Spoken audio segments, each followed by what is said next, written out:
Welcome to the Goddesses of Social Work podcast, hosted by Renita Ray Davis, licensed clinical social worker, board approved social work clinical supervisor, and facilitator of the Goddesses of Social Work supervision community. Join us as we travel through the social work journeys told by the Goddesses of Social Work community members, past and present, as they make their way toward clinical licensure. Welcome to the Goddesses of Social Work podcast. I'm here today with Carmen Turner Schott, MSW LISW. Carmen is an author, licensed clinical social worker, psychological astrologer, and teacher with national and international clientele. She received her undergraduate degree in psychology from Fontbonne University in St. Louis, Missouri in 1997. She completed her Master of Social Work degree at Washington University in St. Louis, Missouri in 99. She is a published author and has written 10 books. Her two newest books are Moon Signs, Houses and Healing, and Phoenixes and Angels, Mastering the 8th and 12th Astrological Houses. Carmen has been researching the 8th and 12th astrological houses in trauma, healing, and transformation for the past 30 years.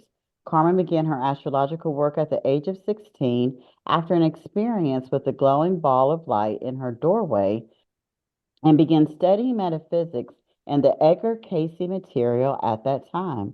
She has presented astrology workshops for the Association of Research and Enlightenment, ARE, throughout the years and teaches a variety of spiritual developmental classes.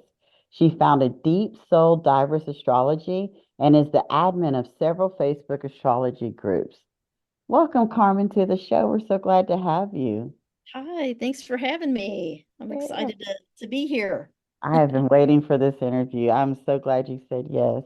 Carmen, wow. When I read your bio, Rihanna's song, Work, Work, Work, Work, Work, comes to mind. I'm gonna have to download this now. I love it.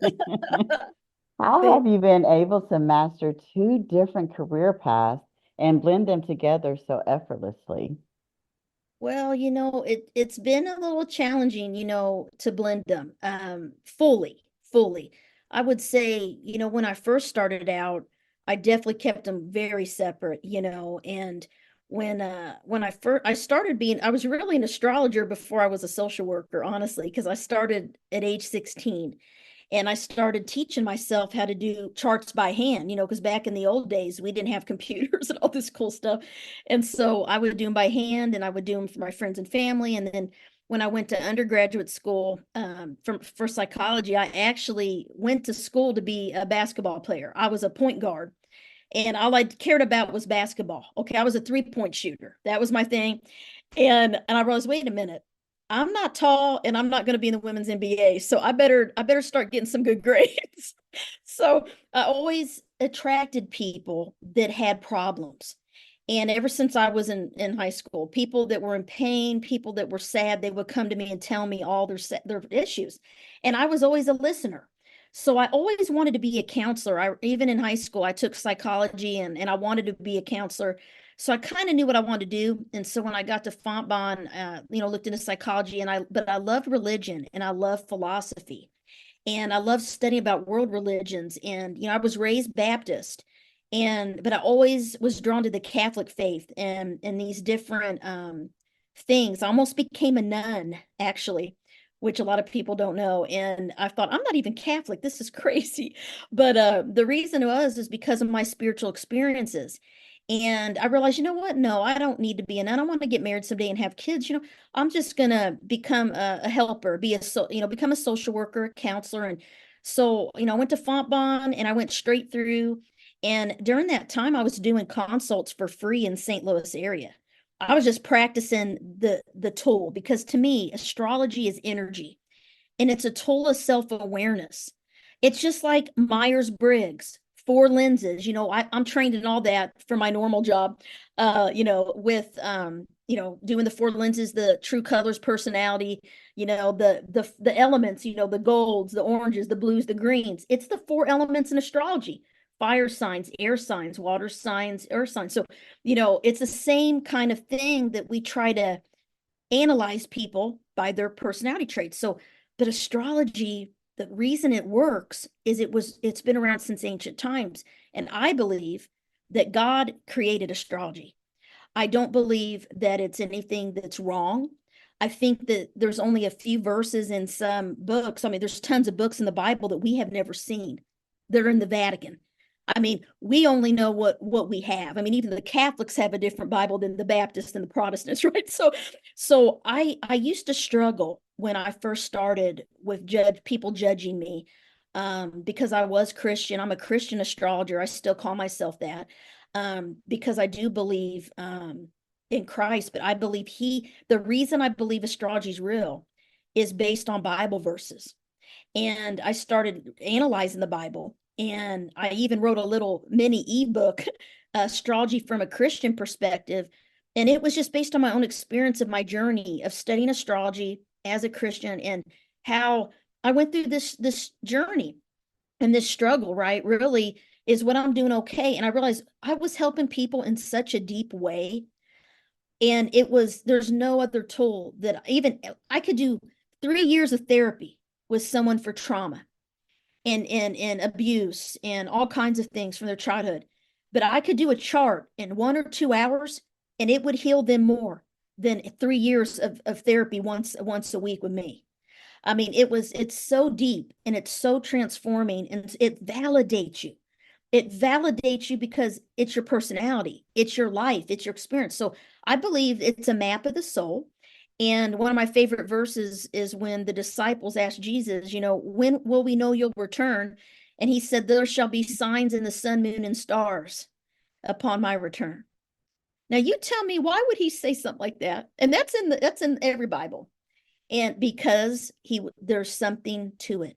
If it was wrong, he would not tell them to look for signs in the sun, moon, and stars, right? And then you go back further, the three wise men, they were astrologers, and they found him by found the light.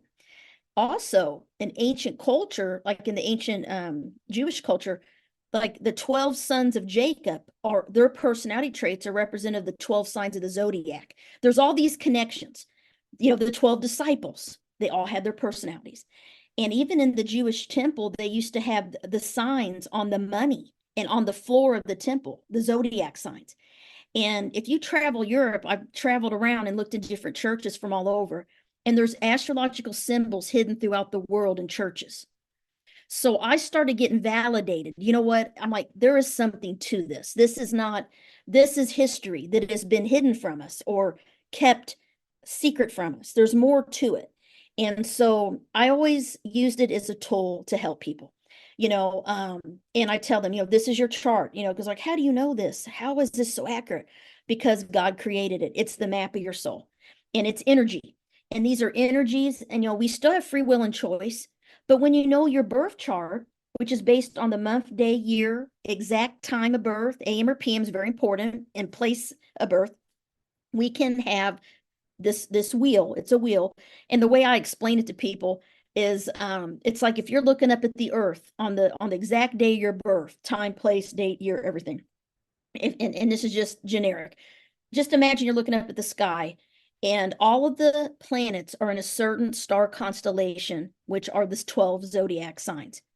And they're in a certain area of the sky, which we break into like a pie, like 12 areas. We call those houses. And then what we do, it's like you take a picture of the sky and you put it on a piece of paper. And then it's all symbols.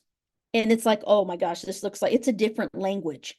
I spent my whole life learning it, studying it, writing the symbols so I can know what's the planet Mars, sun, what's the symbol of all the signs. It took me a long time to study and master, and get to where I can just pull a chart up and wing it now, right?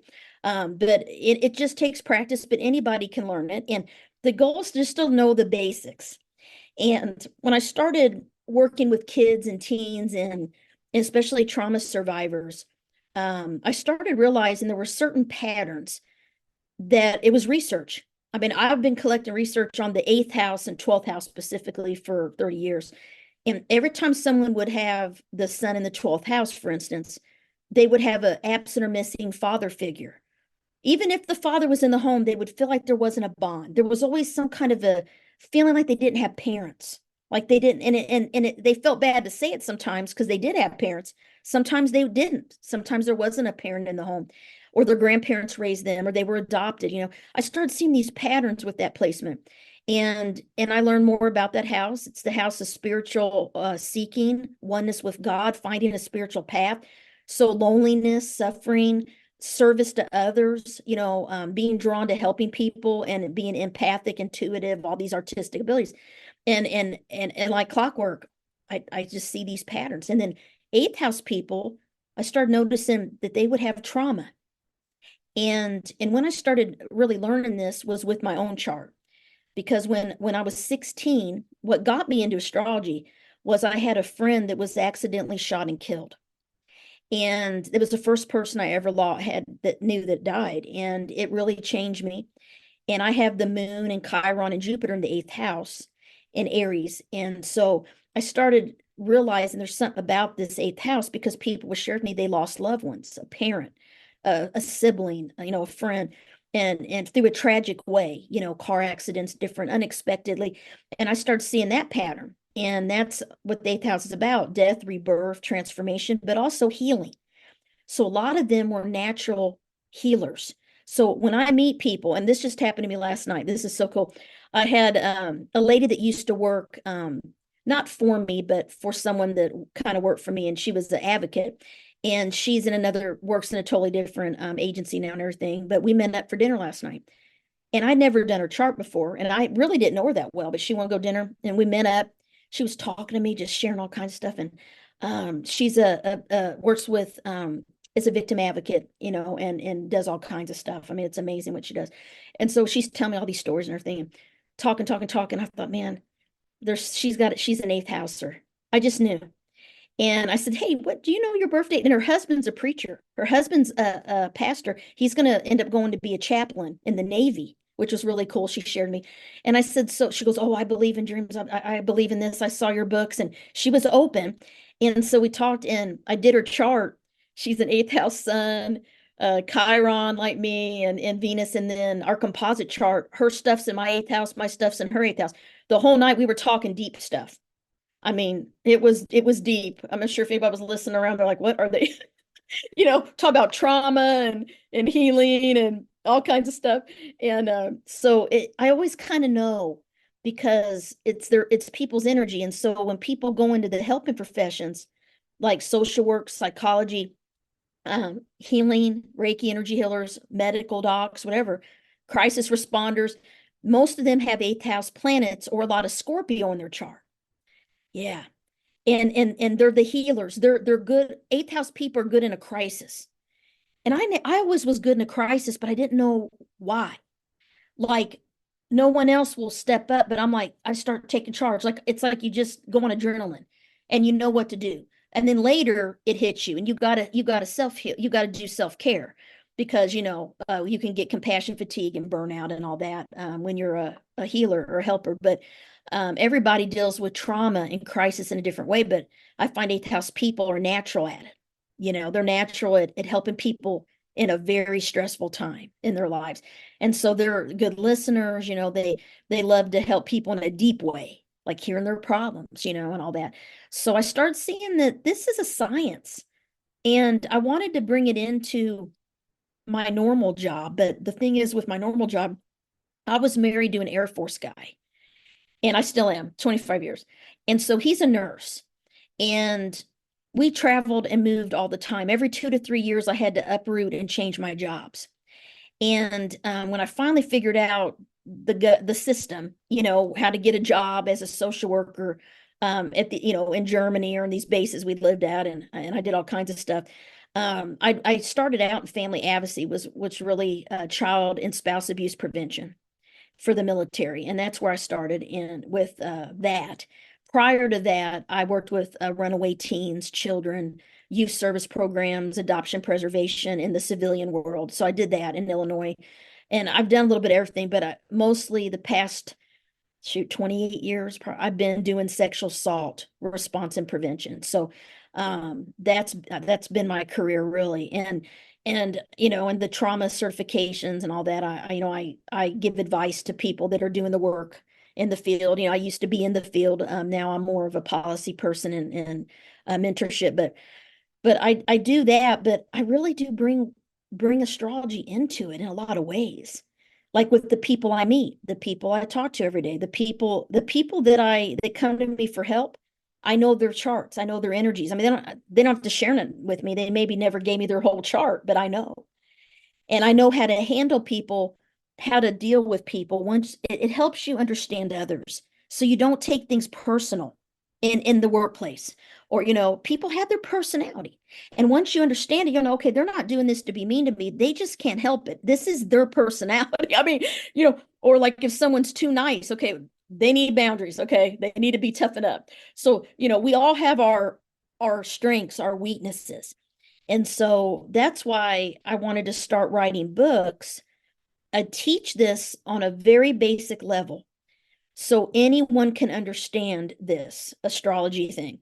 And most astrologers are, talking about longitude, latitude, this degree, this and that. And I mean, I don't get in the weeds with that. I want to teach it where people aren't afraid of learning it and it's not confusing.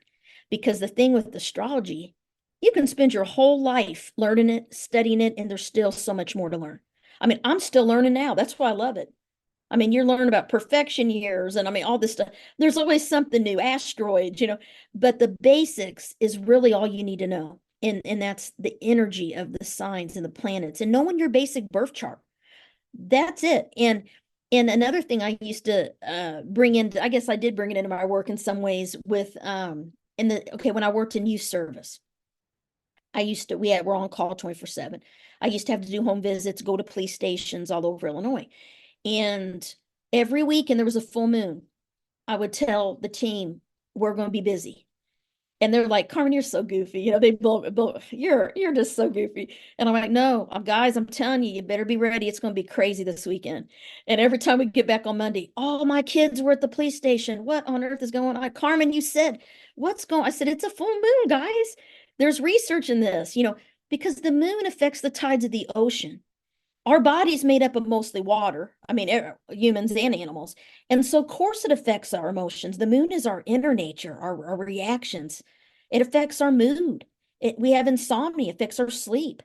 And the police officers always tell me the busiest night of the month is during a full moon for us. That's when we get the most domestic violence, the most disturbances, the most people that end up in the emergency room with injuries, accidents, is during a full moon. And okay, why is that? Because it's a science. It's just like if you drop off a building, everyone's going to hit the ground because of gravity. It affects all of us the same way. I always tell people, you may not say you don't believe in astrology, but no, even if you don't believe in it, astrology is affecting you every day. Every day, all of us, even our animals, even my little baby. I got a little Cancer girl, my little mini golden doodle. She's sleeping back here. She's a mama's girl, just like a Cancer sun sign. She wanted nothing to do with my husband. Like she has to have me feed her. Like I was trying to get him to feed. He's like, she won't eat for me. She wants you. And then last night I was gone. She wouldn't eat till I got home. I mean, this is just, so even animals have zodiac personalities, So, but no, I always used it to really understand people's emotions, how they think, how they feel, what their strengths are, what their weaknesses are. And so I wrote the Sun Signs, Houses, and Healing book, was my first published book. And that was very special to me, that book, because I really focused on each sun sign and how they can heal, transform, and become more resilient. Because to me, astrology, knowing the basics of it, can help us be more resilient. And that means that we can overcome crisis and challenge easily, and we can pick ourselves up and keep going on. Because when you have a lot of really hard things in your life that happen, like a lot of eighth house people do, and 12th house people, there's an inner strength that they have. You just know there's some people, when they start telling you all the stuff that they have been through, it's shocking. Like, how are you here? How are you okay right now? Because certain signs have a different way of coping. It's like those coping skills. So if you can know someone's sun sign, just the basic, whether it's Aries, whether it's Cancer, you can really give them tips. And that's what I do in that book with self-care and healing, and how they need to forgive or let go of the past, or how they need to make change in their life. Very basic, practical things is how I wrote that book. And I wrote it as a social worker, really a counselor, but it's astrology, you know, and then in the introduction, they're like, hey, we want you to write a whole introduction on what all this is for someone that has no idea. So that's what I did. So if you don't know astrology, you can get my sun signs book and it'll explain all of it, the planets, the energies, the symbols, the signs, and how it all works, how to do a free chart, you know, and it's very, very easy to understand. And then I did the moon signs book, which is exactly like the sun signs book, and it's very a guide. And I talk about Maslow's hierarchy of needs. I don't know if you read my moon signs book, and and that I always felt like the moon was more important than our sun sign, because the moon is our emotions and our inner self, and it's where we're vulnerable, and we don't always let that out, you know what I mean, let that side out. And the moon sign is where we find emotional fulfillment. It's where we find happiness. It's where we feel comfortable and secure, and where we find coziness and happy, you know, where we can express our true emotions. And everyone does it in a different way based on their moon sign. And so it's real important to know your moon sign. And the moon is so powerful, you know, with healing and intuition, and it's our intuition.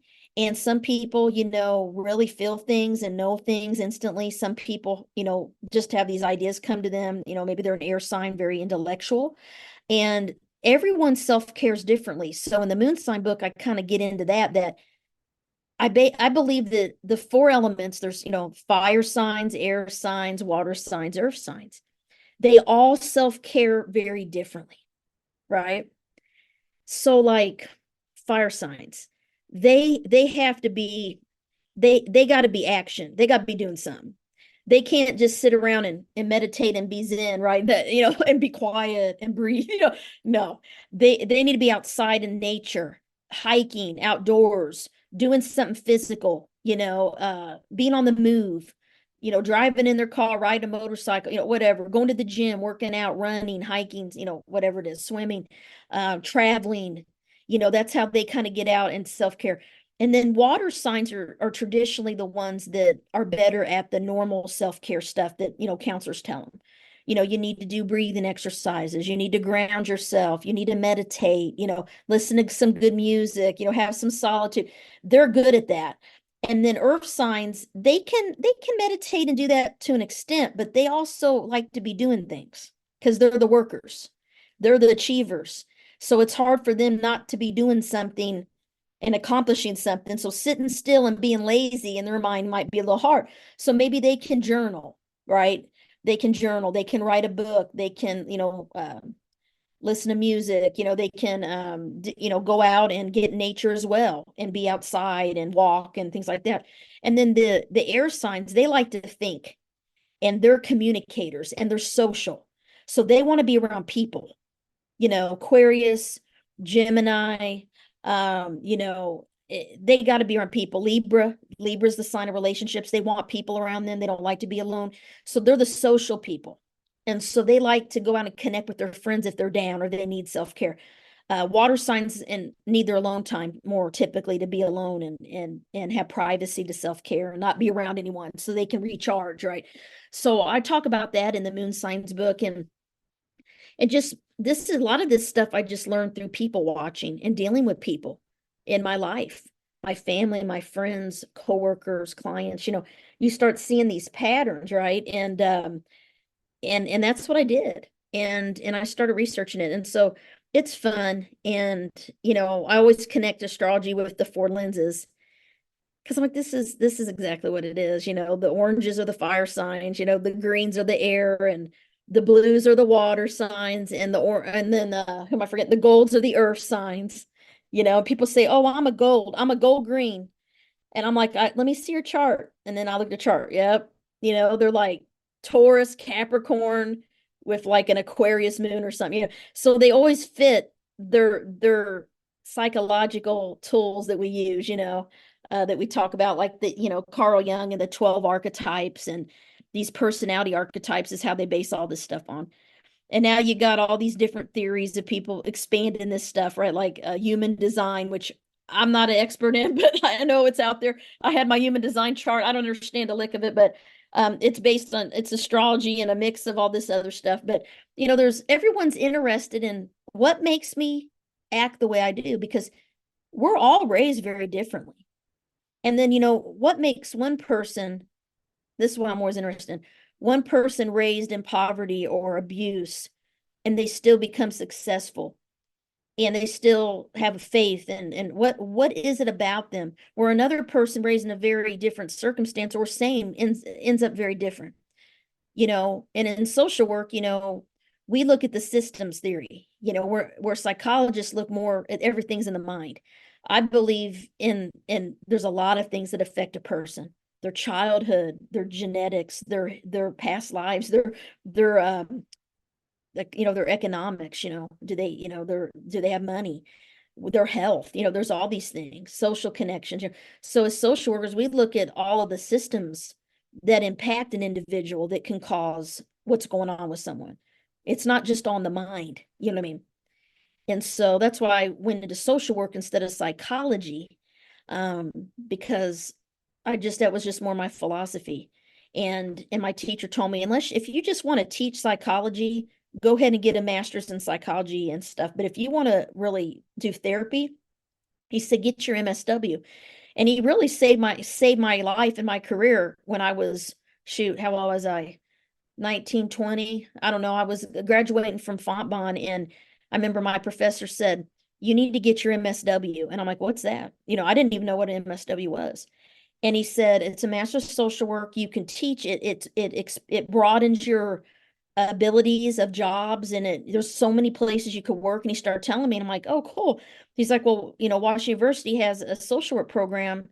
It's pretty good. And I said, okay. And so I applied, and I got in, and I was happy I got in because some of my friends got a wait list. They didn't get in. They ended up going to SLU, St. Louis University, which was another big school here in St. Louis that had a social work school. And a lot of my friends that went into social work, they're not doing it anymore. And that's the thing. Social work is high burnout, in a lot of ways if you don't take care of yourself. And it's funny because I was talking to a friend of mine. She does what I do, same career, and she's been doing it a long time, longer than me.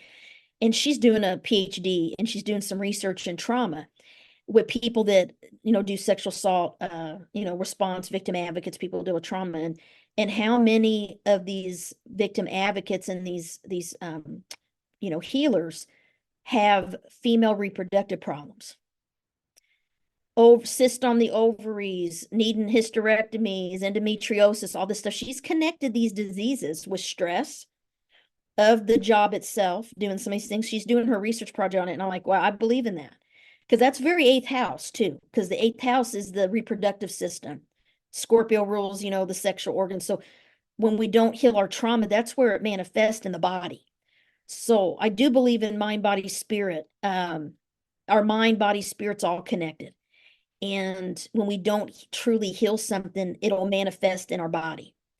And I've seen that, and it's really, really crazy, and there's movies about that, when people split, have different personalities, and they cope. That's how they cope to survive when they were children, when they were severely traumatized or abused. They go somewhere in their mind. They detach from their body. They depersonalize, and they have to learn to be in their body, and to be okay with being in their body. And this is kind of trauma therapy, right? Trauma healing. And so there's so many cool things. I took a rebirth class. Have you ever done rebirthing? I took a class in that years ago, and it was intense. I mean, I'm very open to trying different things. Now, I don't think I could be a rebirther, actually like teach it, but I did go through it, and it kind of takes you back to the womb, to your mother's womb. And you think about what are your parents going through when you were conceived, that has an impact on you. And this whole thing is really deep. And it was very eighth house, very Scorpio. And that really helped me heal. And I just do different things that I find to help me heal. My newest thing I took classes, and I'm always wanting to get trained and be innovative and open up to alternative therapies, because I think that's the key of how we're really going to be able to heal and help people, especially in this technology world.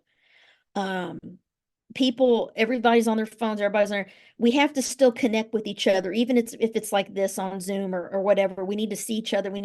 But everything's going to become more and more technological because we're in the age of Aquarius. With Pluto in Aquarius, everything is. I mean, you can see with COVID, it forced us to remote work. And now there's a battle with that, trying to make people go back, and people don't want it because they saw that they felt better and have more balanced lives when they can be at home and work. And I mean, it was for me. I mean, it changed my life when we were able to work at home. And I realized I like this. I don't want to go back to a normal deal. So everyone is forced to change. And then, you can look at all this going on with the AI stuff. I mean, I just took a tech facilitated sexual assault class, and I learned all of this stuff that's going on in the internet, the media, social media, and how there's people getting sexually harassed in virtual reality world, and how they're going to deal with that like is a crime. I mean, it's just like, so it's like robots and all this stuff. So I went to I went to a restaurant with my husband. We're here in the cornfields of Illinois, okay? We're like close to St. Louis. And I know it's the age of Aquarius, and I've been talking about robots and UFOs and aliens and life on other planets, and all this might be revealed right during this next 20 years. But we went to this restaurant, and it's just okay. Well, they'll ride you to your table, and it was like this robot. And the robot it was rolling and took us to the booth that we were supposed to sit in, a robot. And I looked at my husband, is this Illinois? I mean, we're like not in Chicago or any big city or nothing like that. I'm like, we're like in like very rural. And so we sat down. I said, this is weird. So then the menus are on it. So you take the menus off of the robot. The robot wheeled back to the back where the kitchen was. And then the girl came, took our order. But we never saw another person because the robot brought the food out on the tray. Yeah. And we're like getting the food all the robot. Like this is the future. This is just a little glimpse. And people like us, about the same age, we grew up in the 80s and 70s and 80s. We didn't have phones or technology and any of this stuff. When I grew up, I was at the creek every day or at the basketball court. I had tree houses. I was living in the woods. Like, I was never in my house. I was never watching TV. I didn't even know what a screen was. I mean, and now, my daughter, she's 19. She grew up with an iPad. And my brother's kids, they're always on their iPad watching Disney or whatever. So we're just in a new generation, in a new way of being, that we have to adapt. And we have to adapt to the medical field. Medicine is making people sicker. There's so many things, we're not truly getting healthier. If people are getting sick, and then every time I open up the web or my phone, there's some food that's contaminated. Cheerios and all this stuff. I'm like, what? I've been eating Cheerios and there's poison in there. So it's like all this stuff is like, it's like, what do we eat? What's safe to eat? Well, no wonder cancer's high. So all these things are very important. And the most important thing, though, is to realize that everything is energy. And energy is healing.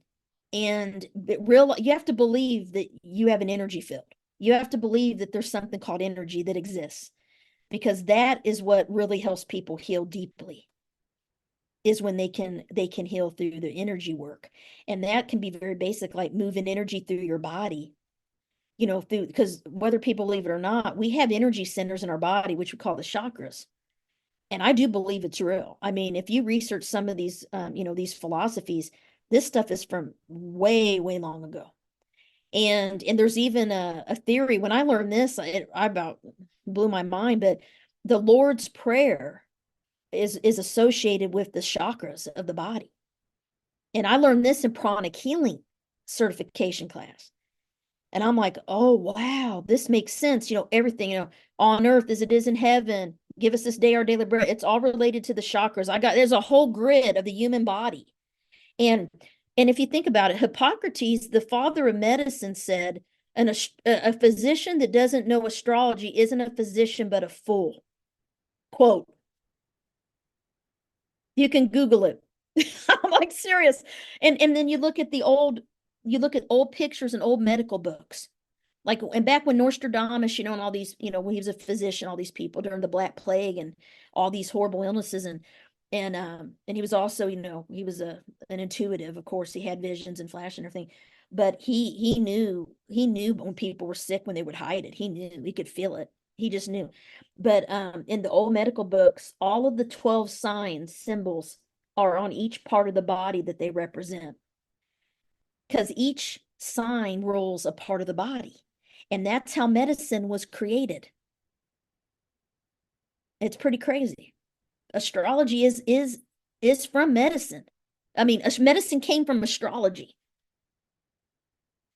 And you can spend a lifetime learning medical astrology. I mean, it's a whole, I got books and it's amazing. And I know the basics, but I mean, you could become like an expert in it. I mean, and get certified. I know a lady that she specializes in the sixth house in the astrology chart, because she's a sixth house person and dealt with a lot of illness as a kid and stuff. So she helps people that are struggling with diseases and different herbs, different foods, different things to heal. And so that's what we're meant to do, is be more open-minded. That's what I always share, because we get so into, well, that's not, that's not right. That doesn't make, that's woo woo foo foo, crazy stuff. No, it really isn't, because I start talking to people. I mean, I got 16,000 people in one of my Facebook groups. And when I post it in there, I'll post a question. Okay, how many of these 5 patterns do you have? I'll just ask random. And I ask for, okay, I need 50 random charts. I don't know any of them. Okay, people from all over the world. They send me their charts, they record their voices, they share me their stories. They all say yes to all 5 patterns in the 12th house. They all say yes that they experienced all 5 patterns in the 8th house. Why is that? Because it's energy. It's because there's a plan and a purpose of why we're here. We're not just here to work, eat, sleep, and die. We're here for a soul mission, a purpose. And all of us are. And it's not always easy. And sometimes we're like, and I used to say when I was in high, I don't ever want to come back. Like, why? I don't want to come back here. I used to say this. And I thought, why would I choose to come here? No, I wouldn't. I don't want to be here. I don't belong here. I'm not from Earth. Like, I felt like an alien, like I'm not from here. And that's a 12th house thing. And I'm like, I'm not from here. I don't want to come back. And now that I'm older, I mean, I studied Buddhism. I studied Hinduism. I studied all these things because I didn't want to have to come back. I wanted to be perfect, because, I thought I had to be perfect and not do any sin, don't do anything wrong, so I don't have to come back in this material realm. No, that's not what it's about. It's about serving others and helping other people, and that's why we come here. And we forget why our soul forgets why it chose to come back, but it was because they have people they loved. We're attached to people from our past, and we want to come back. And I do believe that now. And I'm like, some things are destined to happen to us no matter what we do. They're meant to be, because and we chose it to get, and God helped us do this because he knew that we needed these things to happen to get us where he needed us to go. That can be seen in the birth chart. It's just a map of your soul. And there's things you can do to prevent certain things. Like if I see a certain placement and I have a parent come to me with a kid, I can give them tips. Hey, make sure they know to love themselves and not to ever let anyone abuse them or treat them bad, and have boundaries. There's ways you can counsel parents without scaring them. And so that's what I do. I use it as a tool to just help people prepare. As if I had someone that would have did my chart when I was little, it really would have caused me prevented a lot of heartache, in my life. But I had to learn those things and go through them to get to where I am now. But it was a big process. Yeah. Carmen, that was so beautiful. I also want to just say I just finished reading Phoenix as an Angel, Mastering the Eighth and 12th Astrological Houses. And you talked about your sun sign book and your moon sign book. But what I loved most about reading this book, I felt like even if social workers didn't, because obviously it was written by a social worker, but even if social workers didn't know what eighth and 12th house meant, this was Yeah. a book written to help helpers and healers help folks who were dealing with trauma. You gave so many good tips Thank you. on it, and I like what you said, like some astrology books are talking about longitude and latitude and arc and all of that. And it's Yeah. like, okay, but you gave such practical tips on, okay, if you've experienced these traumas, this Yeah. is how you could deal with it. And my favorite part, which you did bring up, was the self-care through the elements. Yeah. I had not ever thought about that before. Yeah. And using the elements and whatever the stronger element is for your client in order for them to practice their self-care. And we can even do that. You even talk about energy healing. It just felt like even if you don't know anything about astrology and you are interested in helping people who may have eighth and 12th house traumas, Yeah. you can, even if you don't know that about them, but they've experienced trauma, you Yeah. gave such great tips on how to deal with it. Thank you. Thank you. Yeah, Yeah. I love the idea for that book. Both I have the 12th house fallen angels, and that just kind of came to me, and I knew what I wanted on the cover, and then the phoenixes and angels came to me. I'm like, I want to write about both the 8th and 12th because in my opinion, they're very similar issues, very similar ways that people have experiences and similarities. They're a little different, but very similar. And in astrology, and I had a lot of people, criticism, people would email me, well, you forgot the fourth house. It's important too. And I'm like, well, no, I'm not saying it's not. The fourth house is a water house and it's the triad, but eighth and 12th are very unique. The fourth is nothing like them. And so that's why I always see that a lot of people that have planets in the 12th have them in the eighth, or the eighth and they have in the 12th, and they draw people that have them. There's always something about it. And the fourth house is just different. I mean, people research the fourth house. I love the fourth house. It's Cancer, it's the home family, it's intuition, it's comfort. But the eighth and 12th, hey, we're talking about oneness with God and death and rebirth here, and like resurrection, like a phoenix bird out of the ashes. Those two houses are very deep compared to the four. So I always say, I'm not saying all the other houses are important too. I always say that so other astrologers that are listening, because sometimes I get criticism sometimes. And being a Virgo, that's the biggest thing I had to get over to do this kind of work and be in the field I'm in, because I'll be honest with you, I didn't tell a lot of people didn't know in my family what I do. And even so much so when I had these books published, like I was so happy, but I felt like I couldn't share it on my normal Facebook page with people from high school, people, because people are very judgmental. And I've had nasty emails and all kinds of stuff. I'm like, guys, I'm a Christian, why are you judging me? Like, people just are so cruel at times. And I had to get a thicker skin, and I can say I try not to take it personal. I know that if I get a really bad email, they're really in pain and struggling, and they're just projecting. They're just projecting onto me because they have an issue with it themselves. And so I think, it can be a touchy topic sometimes. And so I remember my cousin, she was upset with me. How could you never tell me that you were an astrologer and you wrote a book? Like, I had no idea you are a published author. I said, I just never put on my normal page. And so she was like upset with me. So she was like, she posted on her, can I post it on my Facebook page? I'm like, go ahead. And so, like, even my distant cousins didn't know, and some of my aunts and uncles, they had no idea on my dad's side.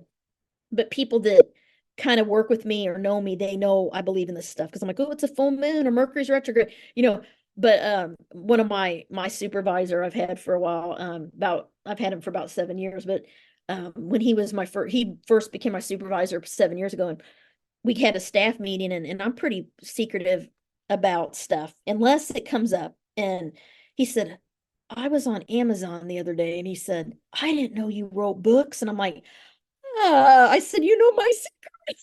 So I wasn't volunteering it, but he kind of knew. I said, well, what were you Googling on there? Because you have to be putting some pretty specific in there to pull up my. He said, I'd rather not say. I said, okay.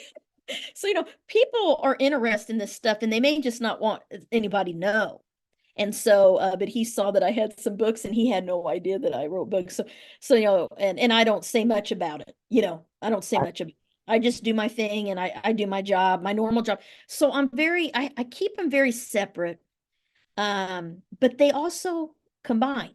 So like when I do consults, I've had a lot of people tell me, oh my God, this is like a really deep therapy session. Cause that's what I do.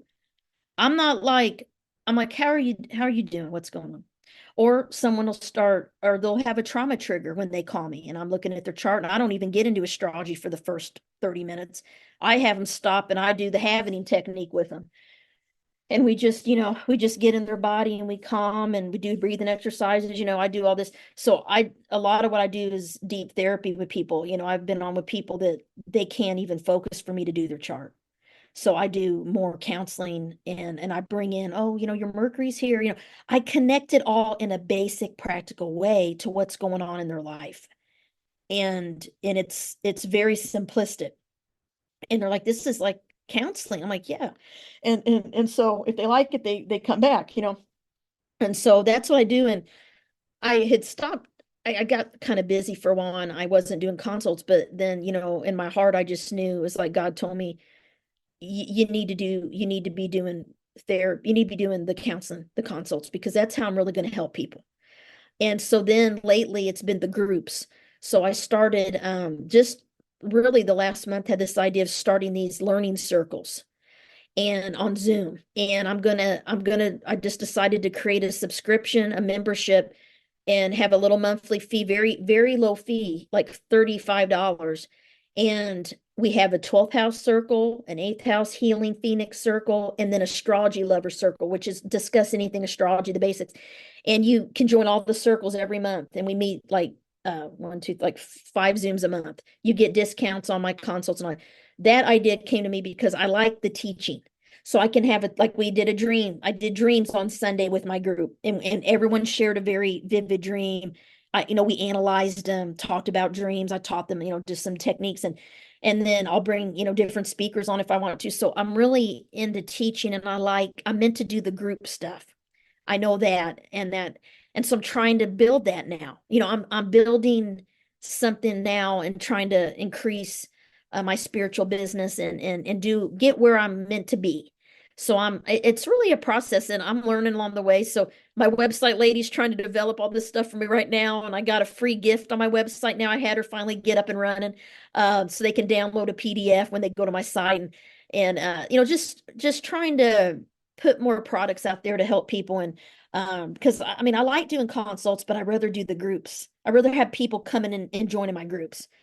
And it's so powerful when you have everyone in there and they're sharing their stories because I mean people get emotional like, oh my gosh, I thought I was alone. Like you guys are all like me. And that is important, I think, especially with COVID and everything that happened. I find that people are alone, they're lonely, and they still want to connect. And so I'm doing it through the Zooms. The learning circles is what I'm calling them. So that's a new thing I've been marketing just as of yesterday, really, my learning circles. Um, and it's great. We talk about spirituality, angels, people ask for help, different things going on in their life. They share, what they're struggling with, and we just give good energy. I mean, do some breathing, some energy healing together, meditation. And that's what I'm building. I'd like to build a big community and really do that full time eventually in my future. I would love to be able to just do that and do some, I don't know, workshops, retreats. I'd like to do a retreat someday for eighth and like Phoenixes and Angels retreat or something. But I'm so busy with my normal job and writing books. I have to learn time management has been really hard for me. I am a Virgo, so I'm very organized and I'm kind of OCD. And I'm already a workaholic. I mean, I got a Virgo stellium. I am. And my daughter always said, "You're always working. You're always on the computer." I mean, it is because I always have something. Oh, I got to do this or that. I love to be doing things, but you can only go on do that for so long, and eventually everybody needs a break, and everybody needs to have a week or two where they don't have to do nothing. So I had to learn that it's okay to not be doing anything for a couple of days and take a break. So it's like self-care really is learning to implement this self-care. And you'll appreciate this. I took a leadership class. It was like about probably a year and a half, 2 years ago at WashU, and that all these, it was a school of social work. They had all these, business people there, United Way owner, all these people that are really successful in the community and stuff in St. Louis. And we all got to ask them one question about leadership. and everybody was asking all kinds of stuff. And I asked every single one of them the same question. I was like, how do you do self-care? They could not answer me. They looked at me and they're like, that, wow. They're like, I'm not good at that. These are workaholics. Okay. These are people that are on their own business, own soup kitchens. I mean, they're helping all these people, social work type people. And they're like, yeah, my daughter tells me I need to take breaks and I need to go on family vacation because I'm always working. And so they couldn't answer me. And then that's when I realized that was before I wrote the Sun Signs book and the Moon Signs book too. Because I'm like, yeah, because we as social workers, we're always helping everyone else. And we tend to give, and then we don't take care of our own self. And we think we are, but and so I realized, okay, what do I do for self-care? Well, they couldn't answer me what they did, and I realized, what am I doing for self-care? And then I realized this is an issue. And when I ask, you can talk to victim advocates, you can talk to, youth crisis workers or whatever, social workers in private practice, you know, a lot of them, they will admit that they're not doing self-care fully. And a lot of them have compassion fatigue and burnout. And all those are just symptoms of being not self-caring and getting burned out, and getting depleted, and I think when you get a good balance, you got to balance your life, and it's kind of like you got to walk the walk and talk the talk. So like when I'm telling my people, hey, you need to take leave, family comes first, your health comes first. This is a job, it'll be here when you get back. I mean, you gotta be a role model. And if they see that you're on the internet, on email, which I've been guilty of, at 9 or 10 o'clock at night, shooting emails out, they think they have to do that. That is not what they got to do. That's I choose to do that. I work 7:30, 4:30, but I choose to work overwork. That's my choice. I need to stop doing that. I realize you got to be a role model. When it's duty hours, you work. When it's not duty hours, you don't send emails. So like having boundaries, having, starting to realize your actions affect other people. So, and then when I never took leave, I remember this was like 4 years ago. I took like a week off, which I didn't typically do very often. And even when I was on leave, they were still calling me. And guess who answers? Carmen. So I would be out on a boat somewhere and I'm still answering my work phone. That's still kind of my life right now, but I'm getting better at it. But I'm like, hey, don't call me unless it's an emergency. And I'm getting better with boundaries. Like I was getting text on Friday, I was off. They didn't know because they didn't see my out of office. And I wrote back, hey, I'm on leave. Is it emergent? No, it can wait till Monday. Okay, just call. I'll call you Monday. And that's what I did this week. So I'm starting to implement my own self-care. But it's a challenge. You got to be disciplined because I had to get over being afraid of hurting someone's feelings or someone thinking that I'm not doing a good job or I'm not supporting them. I didn't want anyone to think that. But you got to just be clear. And it's like, I got people that, people might try to call you at 7, 8 o'clock, 9 o'clock at night. I have that happen and I've always answered or I've texted back, you know. And so now I'm like, I'm not doing that. I'm not answering. I'm not texting back. And they're like, well, I was calling, you didn't answer. I said, well, it was 8 o'clock at night. It could have been done during the workday. So, and people don't always like that, but I know there's only certain people that do that cross that boundary. So if you don't have a boundary, they're going to cross it. So as a therapist, we talk about boundaries, but sometimes, we lack them ourselves. So and with family, it's the same thing. And you got to take care of you. You got to have a work-life balance and have good time management.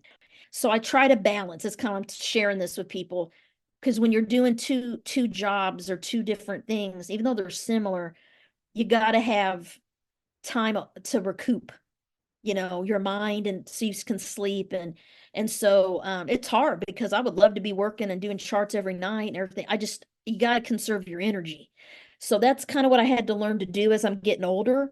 But so I'm having to learn that, like just to have a good balance. And so now they can download the PDF. Right now I have a 12th house, all about the 12th house PDF, but that's my new gift on there. So, so you learn these lessons, when you do these things and have these sites. So That's a Carmen, I fun. wanted to ask you a question. Yeah, When we were talking earlier, because we're getting towards the end of our time together, but I was curious, do you find that people in our profession are starting to reach out to you as someone who is proud to put your letters behind your name, but also has a book about astrology with your letters behind your name? Are you finding that more and more folks in the helping profession are reaching out to want to definitely. know how you're doing it? Yeah, they're coming to me and they're very interested. Like they believe in astrology. They're not comfortable doing it as a profession or in their private practice, but yeah, I've been doing charts for a lot of social workers and psychologists and therapists for a long time. I mean, they always find me, and also people that are Christian that just want to learn more from me. They feel like, I've always believed in this, but I want to reach out. Thank you for writing, your book and the articles about astrology from a Christian perspective. They thank me, and it was just very real articles that I wrote about my journey. And so yeah, absolutely. I mean, there's a ton of people. One of the stories I tell years ago, many years ago, shoot, this one I was really young. I think this was 2002. As a long time ago. I worked in Germany on a military base, and my husband was stationed there, and we moved there. And this was before I even had my daughter. And I worked in with child abuse and spouse abuse prevention. And I was an outreach manager, was what called. And our commander of mental health was a psychiatrist. And I heard that he was a Jungian analyst and all this stuff, and I didn't really know him, but it was kind of weird because when I walked down the hall one day, there was a guy walking by me, and he just kind of looked at me, and I looked at him and walked by, and he had a backpack. Well, it ended up being him, and he didn't know who I was. He just knew Carmen is an astrologer, believes in it. He heard about it, and he was my boss's boss, right? And he was in uniform, and he came down. He's like, "Are you Carmen?" And I said, "Yeah." And he's like, "What do you think my rising sign is?" And I mean, this is a shock because he's a psychiatrist. I'm like, "Oh, this is cool." And I said, "Taurus." He said, "How did you know?" I said, "Your shoulders." I said, "You got that broad neck and shoulders, and he, just kind of stocky." He said, "Oh, I am a Taurus rising." And he's like, "Oh, I want to talk to you about all this." And he was a Scorpio sun and a Libra moon. He was his wife was a radiologist, and she was a Sagittarius. And so anyway, we became fast friends, and I was doing charts for him, and he would come to my office, and on lunch break we go lunch and talk astrology. And then he had me do a offsite team building for all of the providers, the social workers, licensed social workers, the psychologist in his clinic, and do their birth charts and teach them the basics. At someone's house, they had some food stuff. They all were like, "This is so accurate." Like they were open to it. No one was, not open to it. But he would like bring me down, "I want Carmen, tell Carmen, about it, because he knew I was a social worker, but in my job I wasn't doing therapy. But he definitely utilized my opinion, on things. But having me do their charts was so amazing.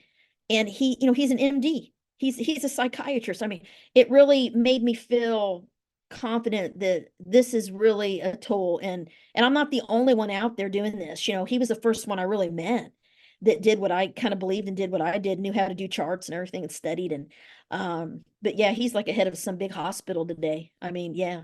And so I know a lot of people that believe in it. Yeah, and a lot of them don't share with others if they don't feel they'll be open, or they're like, "Hey, I think it's interesting. I don't understand why it works, but I think it's cool," and they'll open up to me about it. And I think it's the same with energy healing. I think a lot of counselors are more into Reiki and getting trained in that. I'm a Reiki master. I remember I was always drawn to energy stuff. And I did Reiki on people for a while. I had a massage table and all that.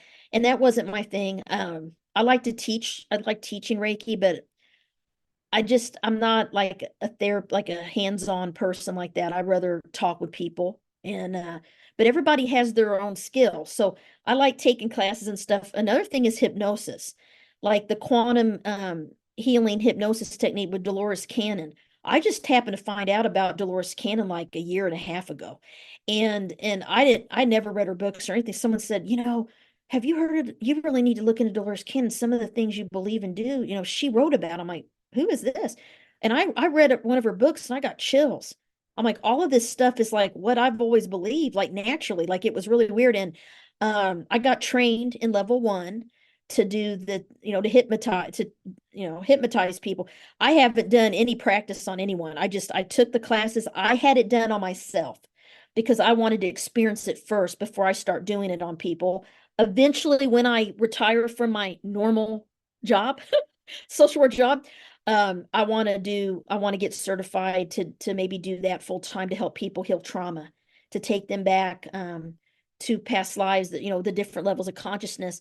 And it's very, very intense. I mean, I didn't know what to expect. I went and it was like 3 hours of an interview about my life, and they really get to know you first. That's part of the protocol. You follow a trained set. Everyone's supposed to do it the same way, and it has to be in person. You cannot do it virtual. And I think that's a good thing because people do have trauma come up and triggers. People remember past lives. People remember their death.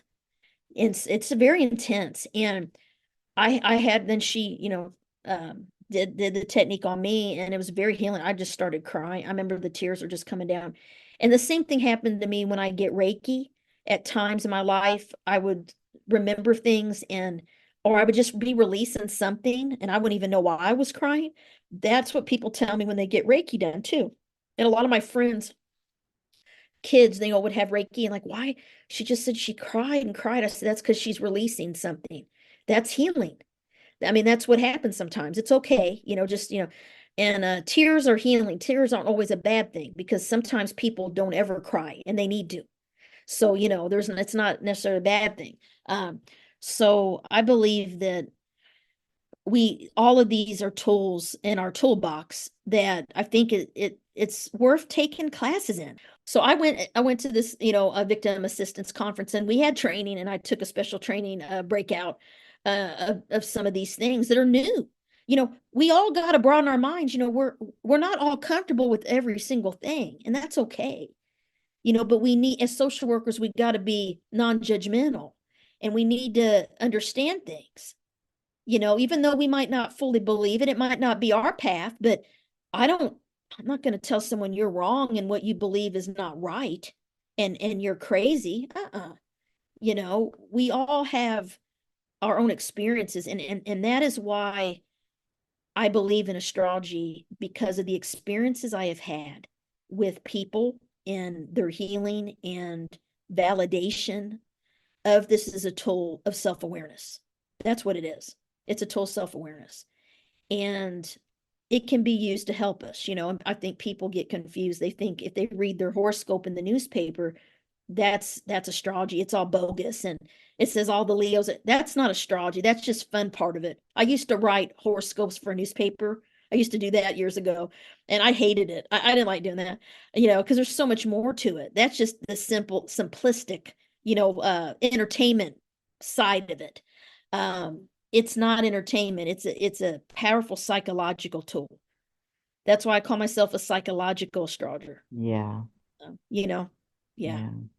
Carmen, last question. Thank you so much for Thank that. you. I love that, especially the opening your mind. All of us, one of the things that our clients are doing it. They're getting astrology readings. They're going to energy workers. They're getting their cards read.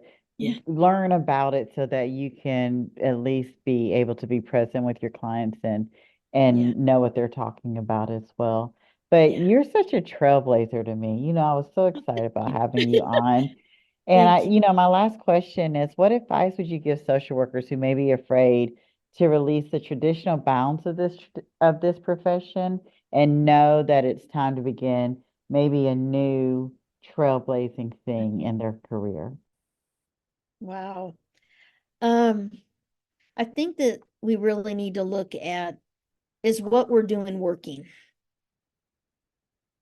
Because in my opinion, I always felt that there was something missing. When I was doing normal therapy, social work, clinical therapy, I wanted to bring this into it.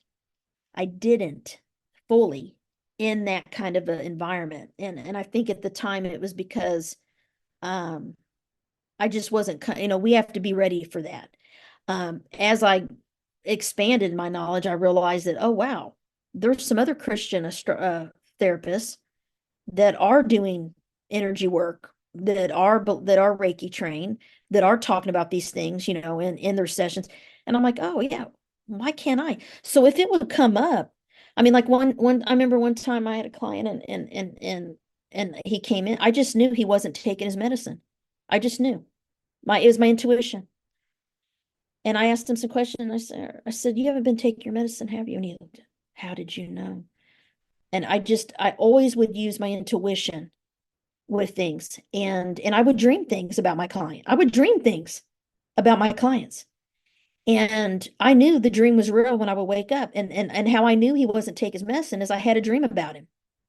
And so that kind of thing, that's who you are. That's experiences that you bring to it. And I had a situation where this was really, this is probably, I'll tell you a little bit about it without getting too much detail real quickly, but I won't say where, but I was working in an environment where it was with clinicians, and I had some dreams, and they really bothered me.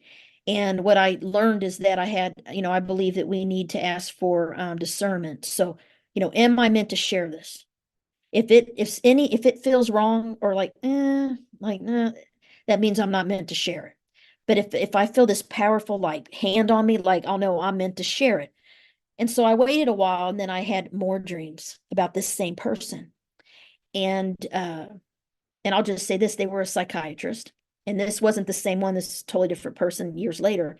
I thought they're going to think I'm crazy if I tell them that I'm concerned about them because of a dream. They're going to think, you know what I mean? Because you're thinking, but I didn't care. It got to the point where I did not care what they thought. I knew I had to say something because it was bothering me so badly.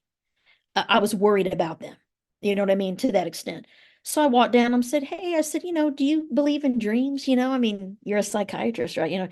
Like, oh yeah, yeah, I like dreams. You know why? I said, well, I had a dream about you. Oh, you did? Well, what was it? And I told him. And he said, well, that is odd. And he was interested, and I said, he goes, well, I don't, it was about him and his dad.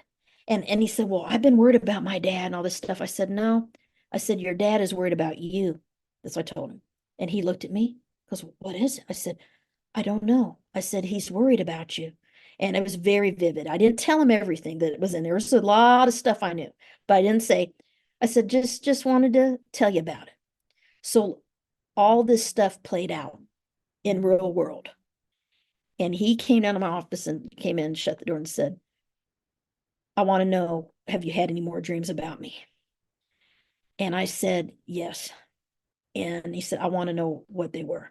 And I'll tell you, let me rewind. One of the reasons that I knew that I was meant to tell him is because one day I was in a lunch meeting and someone said that they felt bad for him because he said he was an atheist. Okay. That's when I decided I'm going to say something to him. Because if God doesn't have a plan, and how am I dreaming of the future? How am I dreaming about something and then it happens if it wasn't meant to happen, if there's not a purpose? And so that's why I told him. And when all of it happened, he knew that I had told him about these dreams. So he couldn't explain it with his rational mind because he was very scientific. And so all this stuff played out. And I remember after it all played out, a whole year went by, all this stuff happened. And I was a little bit shocked because it all revealed itself. But we were out in the parking lot, and I said, you still don't believe in God? And I said, if there's not a God, how am I dreaming about you when I don't even know you? I don't know nothing about your life or you or not. How did I have those dreams about you? He was, well, I admit that was weird. I don't know how you knew that. I don't know. But no, it doesn't change it. It's just the brain. It's just the brain. There's not a soul. And I mentioned the dreams again, and he was a little scared about it though. It was like planting seeds that, like, I go, there's everything that there is a purpose to things. You are a soul. I'm a soul. I said, I'm not going to force you to believe what I believe, but I'm just telling you. He said, I admit I can't explain it. That's what he said.